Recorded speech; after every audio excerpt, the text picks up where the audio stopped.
morning sa tanan, mga buntag. Happy Sunday po sa lahat na nakikinig ngayon sa ating live stream. Welcome po ulit sa ating live stream. Ako po si Brother Dino sa ng Mario Ministry. At pag-uusapan po natin ngayon ang isang napaka-importanting bagay sa buhay ng isang Kristiyano. And gusto ko po sana batilang lahat ng happy rest day. Ngunit parang rest day na po yata dugay-dugay na ginatong rest day is because of the quarantine period. Dugay na rest day ang uban gusto na magtrabaho pero hindi pa katrabaho tungod kay dapat sa atong quarantine. And I want this to be an interactive na discussion about the Word of God. So if you would like, pwede po na mag-post kayo or mag-comment kayo ng mga katanungan nyo sa ating live stream at mababasa naman po natin dito ngayon. Kung may suggestions kayo, pwede nyo rin pong i-comment sa ating Facebook Live. At I hope na ang Diyos ay magmana po sa ating pag-discuss ngayon sa kanyang mga salita. At ang tabayanan nyo po or sabayan nyo po ako hanggang sa matapos po ang live stream na ito. At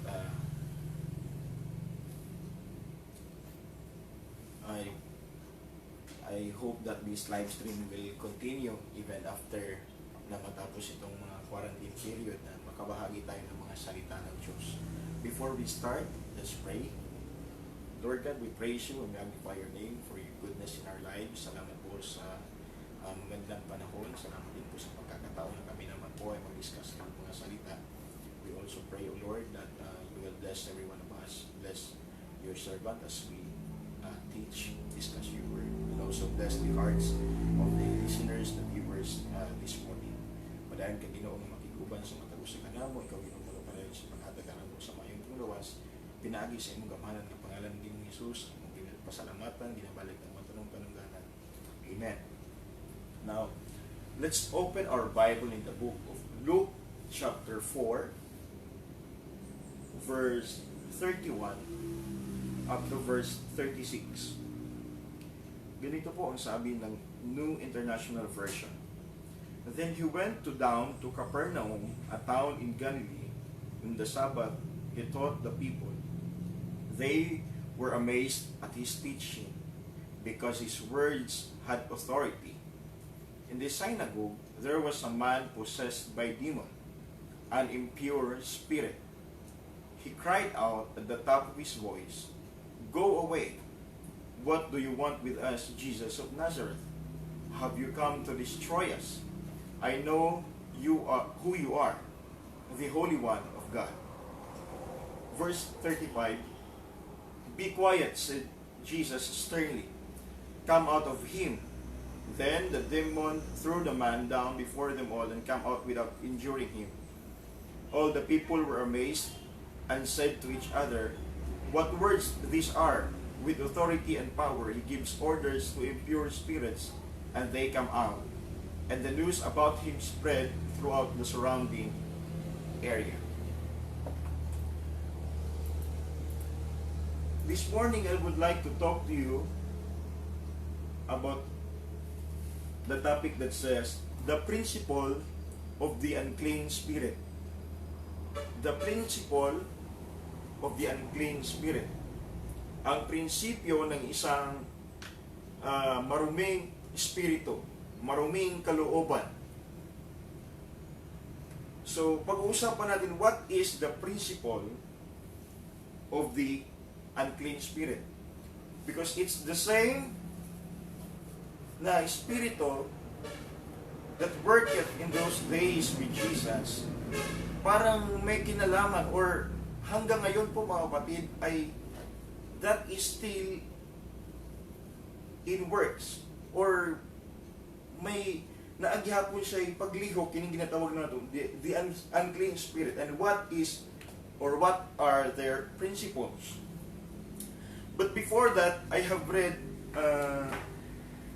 a tawag na ito, a devotional article, and what is written there is yung tinatawag natin na everlasting consolation. yung sinabi ba ni Christ na was yung bang last Sunday was the day of we celebrate the day of resurrection, and we celebrate the offering that was offered at the cross. And yung sinabi po ng banal na kasulatan that by one offering He made, or He hath perfected forever them that are sanctified. And in the following, in Hebrews, He said, He is able to save them to the uttermost that come unto God by Him, which is Christ, seeing He ever liveth to make intercession for them. That Christ was there. That si Kristo po ay in works pa rin ngayon, ay gumagalaw ngayon to make intercessions over us. Para may intercession, para mag-intercede, kung gaano ba kasama yung tao, kung gaano ba karumi yung tao, Christ was still there to intercede for us. That's why I encourage every one of us that are in our homes today, listening to this live stream, wag po tayong mawala ng pag-asa. Wag po tayong mawala ng pananalig natin sa Diyos. Let's continue to pray. Let's continue to intercede to God. Let's continue to pray to Jesus na sana po mawala na itong tinatawag nating COVID-19 virus. In which case, mga kapatid, I know na God, there is the provision in the Bible that said that in the last days, the children of God ay hindi po magkakasakit. That in the last days, the children of God will be exempted from the disease, will be exempted from the tinatawag nating persecutions, will be exempted from hardships. But the promise of God is this, that I will be with you forever. That I will be with you forever. And lo, I will be with you forever. That even in our hard times, that even in our sickness, that even, mga kapatid, sa ating mga paghihirap, Christ was there for us. He is there to encourage us para makapadayon ta sa pag-alagad ngadto kaniya. And as I have said, you can comment your greetings, you can comment your questions, you can comment your suggestions po dito sa ating Facebook Live. Now let's go to our topic. The principle of the unclean spirit. The same spirit that worked before was still working in these days, and I could say na it's mightily than ever before. Kung unsa kabugat, kung unsa kalisod, kung unsa nga espiritu ang nagapagliho kaniadto sa mga mahugaw nga espiritu, it's working today like it's working like never before. Murag grabe na. Makita na kaayo nimo, and murag sa kaniadto makaingon ta na murag lisod man buhaton, makaulaw man niya buhaton, but in these days murag sayon na kaayo. Kaya na kaayo, casual na kayo nga ginahimo sa kadaghanan. But even when the devil is working mightily than ever before, the power of the authority of God's word, or God's power, God's authority is mighty than what the demon possess. Because as John has said, greater is He that is in me than he that is in the world. Siya nga nagaangkon nga siya ang otoridad dinhi sa kalibutan. Siya nga nagaangkon nga siya ang authority over everything, is not the authority over the universe. God is still mighty than the devil. Gani, kung unsa man kadautan ng devil, dili pa niya malagpasan sa level sa iyang pagkadautan ang kaayong nga gibuhat sa Dios sa matag usa nato ka mga kinabuhi. In verse 32, because starting in 31, it said that Jesus went down to Capernaum, a town in Galilee, and on the Sabbath, He taught to the people. Nangaral po siya sa araw ng kapahingahan, nangaral po ang Diyos natin, or si Christ, nangaral po doon sa Capernaum. They were amazed at His teaching because His words has authority.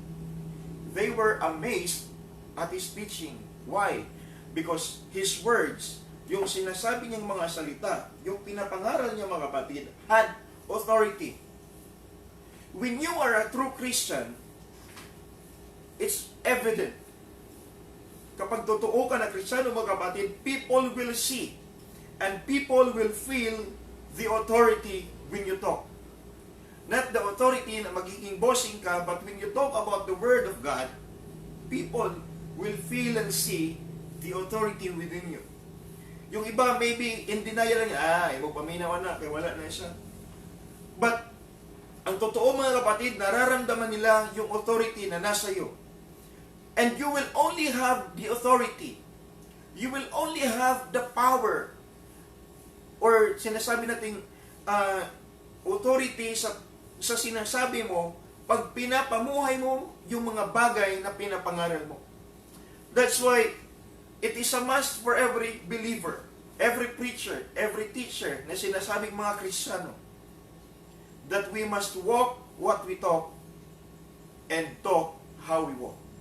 Or we must preach how we live, teach how we live, and live what we teach or preach. Wag lang sanang magiging pangaral lang na maging holy, wag lang sanang maging pangaral lamang na tayo po ay manalangin, wag po sanang maging pangaral lamang na magsabi tayo na we must forgive each other, but we must talk, or we must walk, we must act on it, we must live by it. Kung ano po pinapreach natin at kung ano po yung tiniteach natin. Now, habang nagpipreach si Christ, people were amazed. And in verse 33 it says, in the synagogue there was a man possessed by the demon, an impure spirit. He cried out at the top of his voice. Sumigaw yung demon, yung taong may unclean, or in NIV yung sinabing may impure spirit. He cried out at the top of his voice and he said, "Go away! What do you want with us, Jesus of Nazareth? Have you come to destroy us? I know who you are, the Holy One of God." So he said, "Go away." In King James Version it says, "Leave me alone."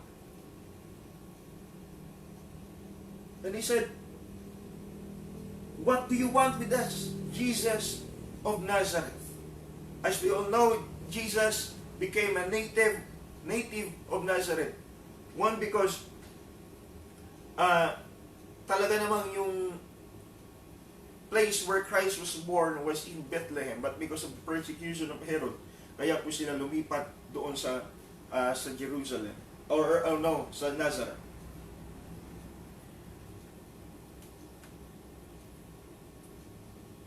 Talagang sinigaw niya, yung sinabi niya, "Leave us alone," or "Leave me alone." And then he said, "Go away." If you're going to study this verse, mga kapatid, may sinabi doon, may isang komentary na sinabi doon na Jesus, while the demon was saying this, he said it with fear. He said it with trembling. May takot siya habang sinabi niya, "Go away, leave us alone. Why? What do you want? What do you want with us, Jesus of Nazareth?" Now, when we talk about Jesus of Nazareth in those times, being a native of Nazareth was a shame. Isang kahiyan po yun, mga kapatid, because it was said that Nazareth was not just poor, hindi lamang pulubi, mga kapatid, but also a den of thieves and criminals, according to one commentary. Kasi, yun nga po yung sinabi, Jesus of Nazareth is part of the encryption in the cross, that is sinabing, Jesus of Nazareth, King of the Jews, di ba? Yun po yung nilagay doon. It is part of the inscription on the cross in John chapter 19, verse 19. It is also the designation by which He revealed Himself to Saul. According to the commentary, Nazareth bore a bad name even in Galilee. Kahit nga doon sa Galilee, parang yung word na Nazareth, it bore a bad name. Kaya nga sinabi ni Nathanael, isa sa mga disciples ni Christ, di ba sabi niya, "Can any good thing come out of Nazareth?" That is John chapter 1, verse 46. When Jesus called Philip in verse 43, said, "The next day, Jesus decided to leave for Galilee. Finding Philip, he said to him, 'Follow me.' Philip, like Andrew and Peter, was from the town of Bisaya. Philip found Nathanael and told him, "We have found the one Moses wrote about in the law, and about whom the prophets also wrote, Jesus of Nazareth, the son of Joseph." In verse 46, ito po yung sabi ni Nathanael, "Nazareth? Can any good thing or can anything good come from there?" Nathanael asked. Sabi natin, doon na ba'y maayong butang na magula sa Nazareth? Doon na ba'y maayong butang na mugula gikan anang lugaran? Doon na ba'y maayong butang na o doon na ba'y maayong tao nga mugula gikan anang Nazareth? Di ba ilado man na nga daotan? Di ba ilado man na nga ingon ani, ingon ana? Dili maayo og dungog ang lugar sa Nazareth?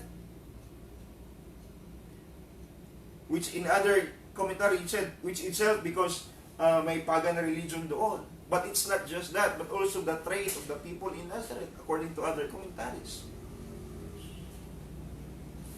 Nazareth was not a place kung diin gusto nimo nga dito ka mag-start og maayong kinabuhi.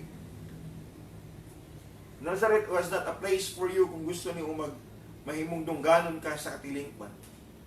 If you want a good honor, dapat dili magula sa Nazareth, because as ning ebidensya ang giingon ni Nathanael na doon na may maayong butang na magawas gikan sa Nazareth. And so the devil tried to put that into Jesus' mind. Gusto nga ipamukha sa yawa nga kan Jesus sa mga tao nga kinigikan man ni sa Nazareth, Jesus of Nazareth. What do you want with us? Gusto niyang ipahiya si Christ. Gusto niyang idiin si Christ. Gusto niyang i-discourage si Christ. Because when you try to live for God, and when you try to share about God, ipapahiya ka talaga ng kaaway. He will remind you of your past losses.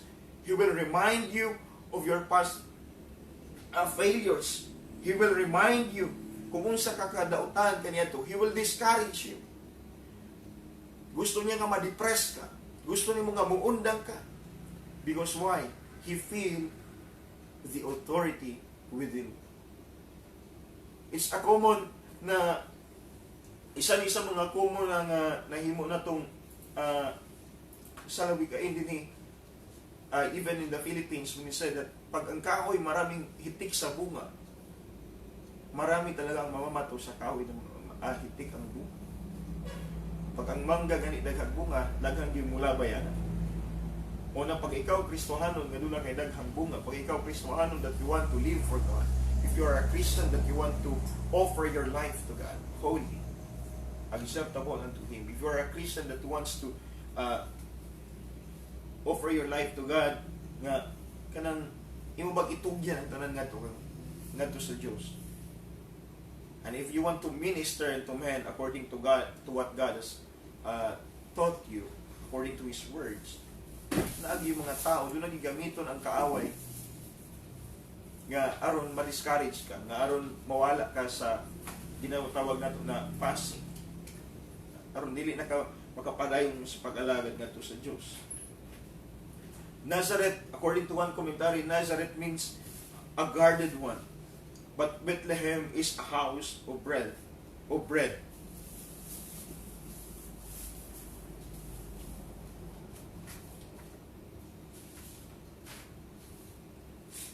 Being a house of bread, it means a house of satisfaction. Because when we say bread, mga kapatid, is just like kung sa Middle East, dito sa Israel at those times, bread is mo na ilang staple food, mo ginang ilang pagkaon.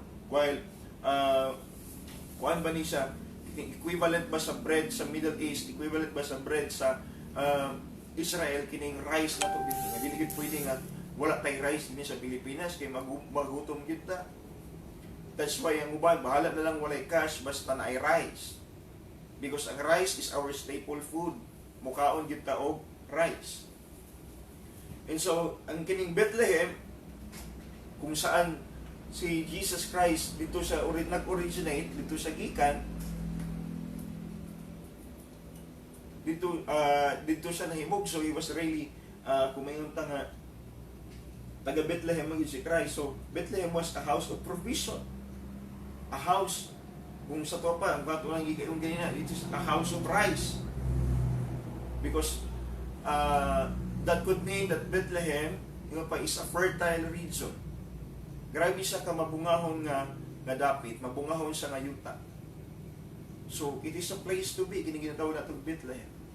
And I would remember when we talk about Bethlehem, pag mayon ta na fertile region, pag mayon tag house of satisfaction, pag mayon tag house of provision, we can always remember about Psalms 23, that the Lord is our shepherd, we shall not want.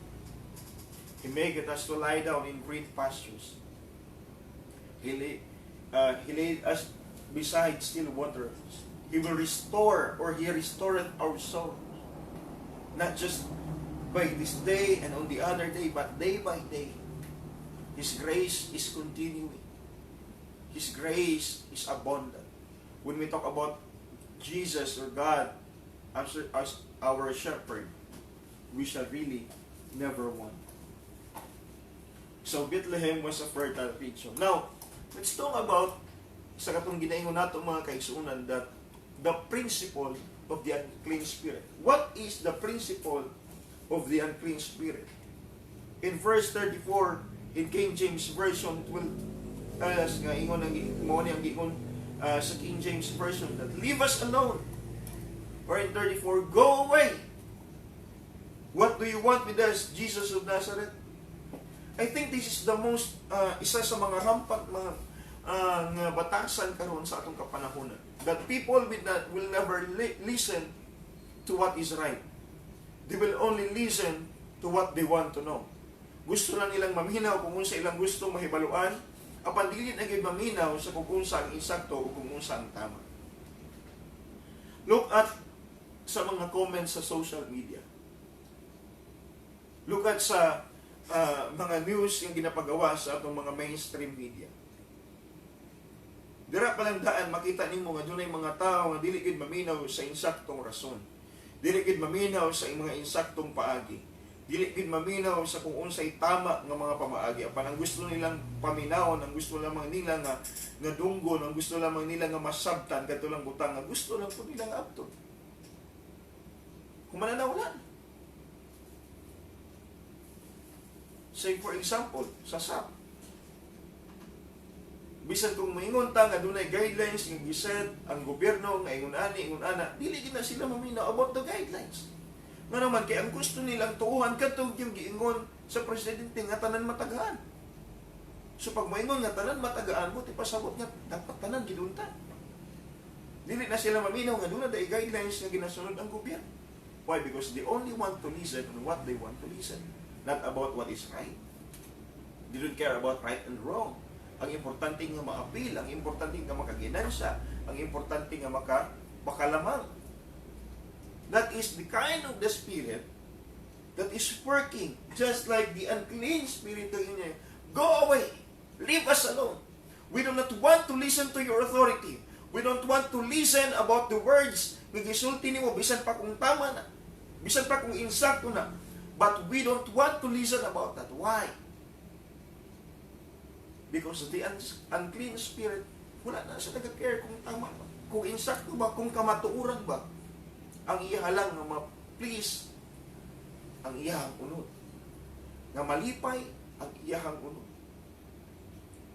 It's evident even in the children of these days. Kung imong tan-awon kaniadto, ang mga bata mo tuman yun sa ilang mga ginikanan. But as the knowledge increase, kung sabay na po sa pag-angat sa teknolohiya, makita nimo nga mga kabataan na wad-an na po sa insaktong pamatasan. Daghan karon sa mga kabataan nato, dili na maminaw sa ilang mga ginikanan.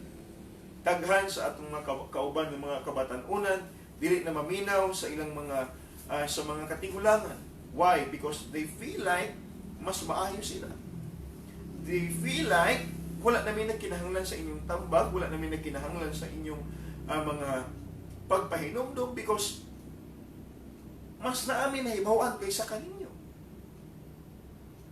Even though you grow wise on your age, But we are more knowledgeable than you. Murang mauna na ka-prinsipyo na karon.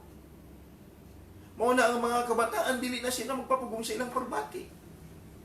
Ang mga kabataan, dili na sila magpapugong sa kung sa ilang gustong buhato. The reason nga nung didaghan ang droga, nga nung daghan ang mga ginatawag na itong early maternity, tungkol kay dili man maminaw sa gitna. Tungkol kay dili man maminaw sa pahimangno sa gobyerno.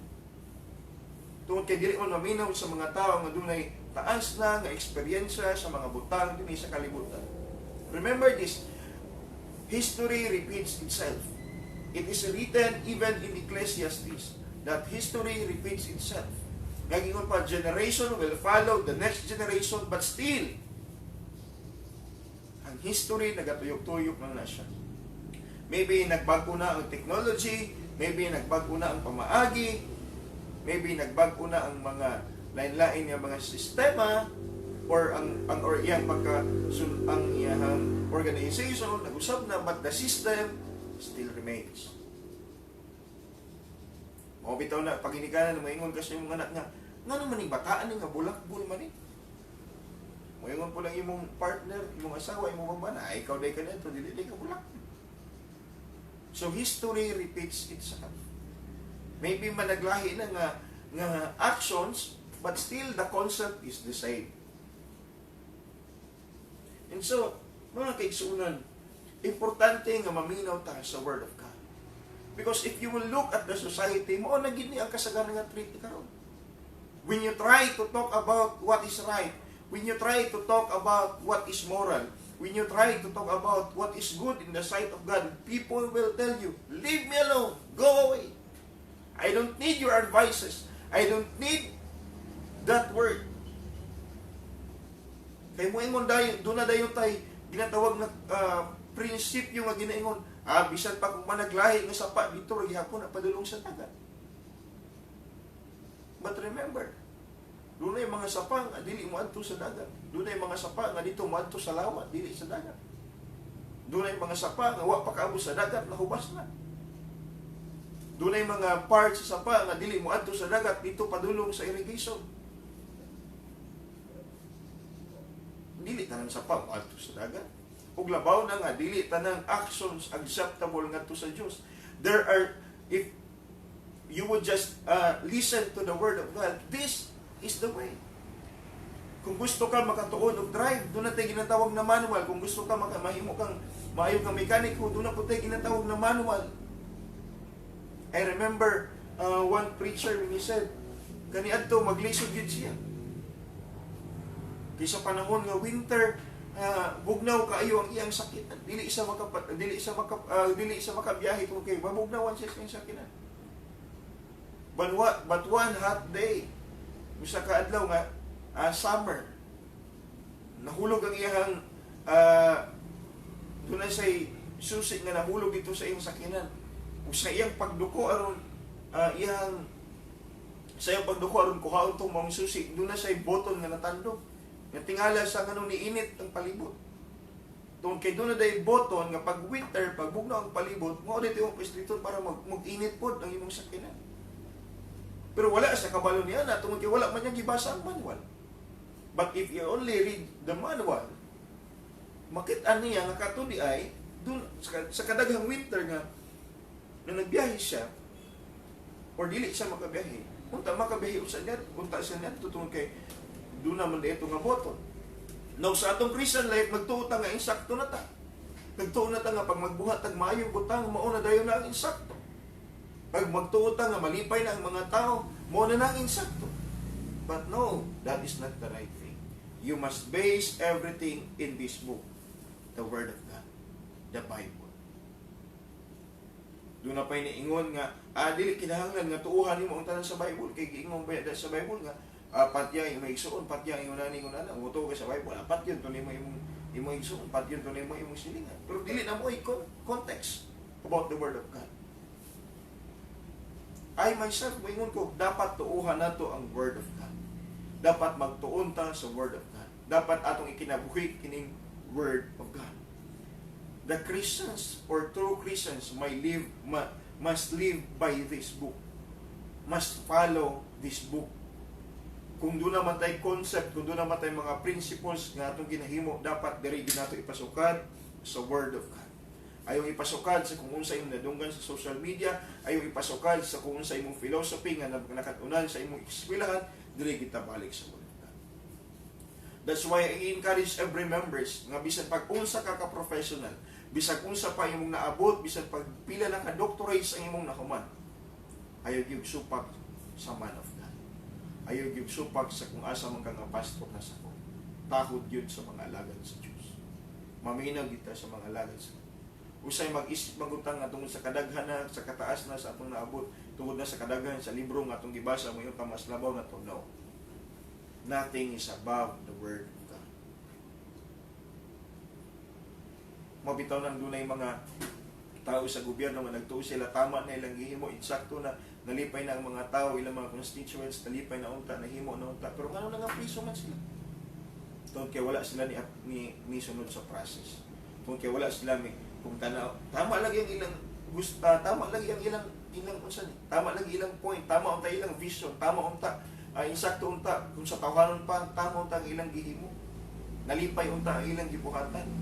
Pero pagtan-aw karon sa local government code, pagtan-aw karon sa constitution, pagtan-aw karon sa ginatawag nato nga sa libro, sa mga process, sa mga manual, sa mga memorandum circulars, kay wala man sunod sa process.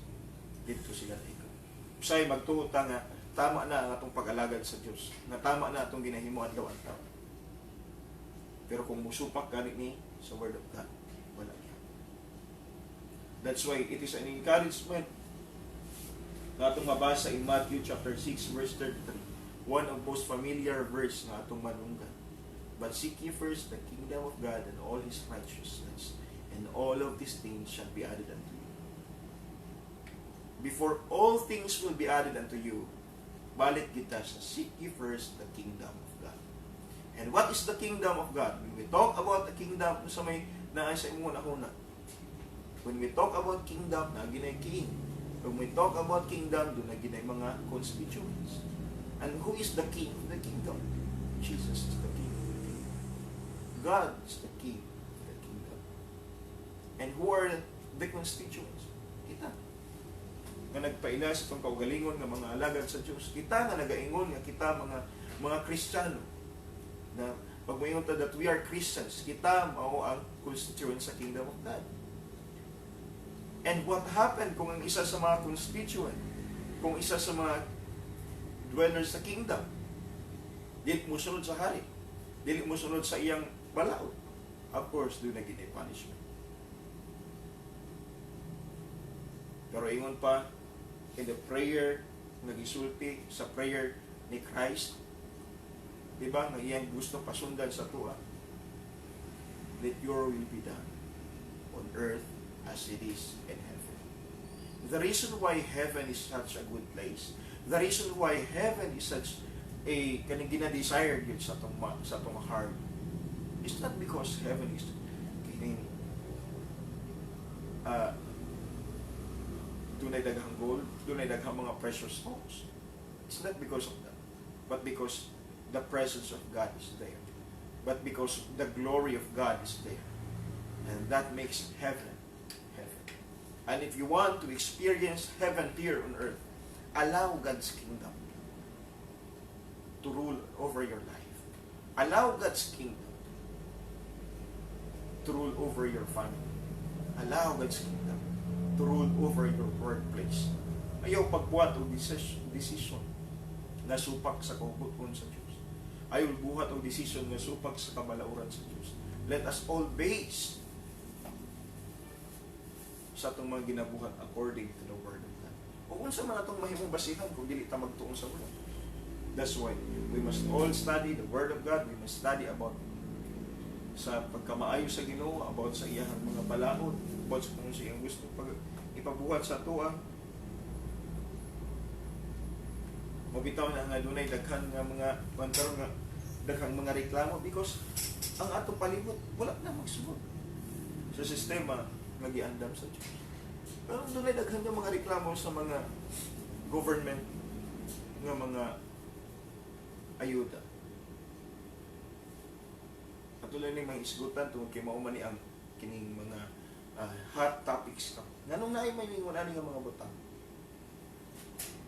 Because wala ta nagasunod sa prinsipyo nga gilatag sa Dios. Do not take guidance nga giingon that we must choose the poorest of the poor. Pero nganong dili man nganong do na may mga naglisod yun nga wala na apil. Kadto Hinoong naa na apil. Kaya dito ta nang pansi sa palakasan system. Wala ta miadto mga kinsuunan sa ginatawag nato nga dito ta nag-base sa Word of God. Kaya kung mubase ta sa Word of God, ang atong mga leaders, katog yung pilion, katog yung naglisod. Kung kay gingon ni Christ, whatever you do to the least of them, you do it to me. Di ba yun si Christ? Kung unsa ang imong gihimo sa pinakauyamot, kung unsa ang imong gihimo sa labing ubos, mausad na ang imong gihimo ngadto kanako. So if you fear God, or if you love God, if you read the Word of God, moong ta nga konsepto ang imong basihan. Yung kahala. Kinirabagit ang mas nagkalisod sa natanan. Kinigid niya akong unahon. Dili na akong unahon akong parenting na. Unahon sa na akong tao nga nanginahanglan yun. Why? Because kung unsa akong buhaton sa pinaka-list, mo oda ito ang mahitabo sa akin. Kung unsa akong buhaton sa pinakalabing ubos, mo oda ito ako ito din ang gihimo sa imo. If you will just follow this book, mahimong hapsay unta ang atong pagpamalak. The same is true sa atong pamilya. The same is true sa atong community, sa atong workplace. Wherever we go. Usahay mas malipay manggutang nga malipay sa tuwa gadtong mga dagkong tao. Usahay malipay manggutang nga malipay sa tuwa gadtong mga inilang nga mga tao, which is a wrong concept. Tungkol kay ang insaktong tangabutan, unahan na ito pagtabag gadtong nasa ubos. And I hope this morning nga doon na tayo nakatunan mga kaigsunan ba itungod sa Word of God. I hope nga doon na tayo nakutlo gikan niini. And I would like to greet everybody sa tanan nga naminaw karon. Salamat kaayo sa inyong padayon nga pagsuporta o pag-inaw sa pulong sa Ginoo. Would like to greet bisig naman sa akong mga ginikanan, Sister Susana nga nakaron sa abroad. Salamat kaayo sa imong suporta.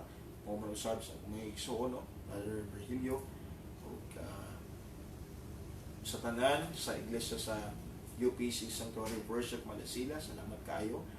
O manusab sa itong pastor, Pastor Bisaya Sumaya, o nga padayon ta nga mga lagad sa Ginoo nga matinud-anon, kitang tanan, sa tanan nga naminaw karon, sa tanan nga maabot ini nga mga pagsigya, padayon ta sa pagkamatinud-anon sa pag-alagad sa Ginoo, padayon ta nga mununot sa mga saad sa Ginoo. Because whatever happened to us, we may not know about tomorrow, we might know about the future, but God holds the world. And His promise in Matthew chapter 28, and lo, I will be with you always. Tanong namin natong kauban ng Diyos. Ito na iawit niya lagi kung kasama natin ang Diyos, hindi ako matatakot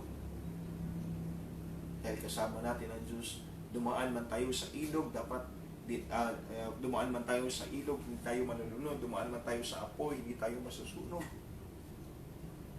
But even kung mawala man na sa tanan, bisan pa kung ibutan nato nga, tayo ibutan nato nga maapil ta sa sakit. Ibutan nato nga tayo maapil ta sa kung unsa man ang mga calamities pa nga moabot. But the assurance is, itong giingon sa word that, no, I will be with you always. And whatever God has promised, He will fulfill it. Kung doon na may mga tao nga paasa, ang Diyos dili gid paasa. God is not slack concerning His promises. Dili gid magluib ang Diyos kung unsa man ang iyang saad. Ang Diyos magapanalangin kanatong tanan hangtod sa sunod na pagkapagsibya. Mag-amputa sa pagtapos. Ginoong Diyos, salamat sa mga pulong among natunan intak sa pagtagong na kung nagapangay kanimong Ginoo nga kamagapanalangin sa kamot kasang kasi na nakadungog ni Ginoo Diyos. Kanunay Ginoo among pasalamatan nga naa ka sa kaliwala sa mga ginagahisgot niini kung naghangyo kanimong Ginoo nga patubuon nimo kami, himo nimo kami nga mag-mature sa pag-alagad na kanimo. Ikaw mag-bless, bis naman sa mga leaders concerning sa ilang mga plano, may tungod din mong ang mga calamities nga nagsunod o Diyos, ikaw magkakaganina sa insakto nga direction o manusab sa mga frontliners para ka nga mag-protection kanila, para ka mag-panalangin sa mga sa mga kinabuhi. I-provide ang tanang pagpanginahanglan sa imong mga kaanakan samtang kami makikumbati ni mo sa sakit ng Diyos. Kung unay ka maghatagan mo kadasig kalikon sa pagkalakad. May malipayon ang tibok na mong pamilya, may malipayon sa pagtibok na mong ang among tibok ng komunidad. Gikan sa among president down to the lowest officials sa Diyos na to sa labing ubos ng mga officials, ikaw ginawa panalangin o magadiusap sa mga sa mga dalay kong kasi ulay katapusan ang tanang magpasalamat ng ginasabog ng mga doon sa lumhanan ng mga pangalan Ginoong Jesus. Amen. Maayong udto sa tanan.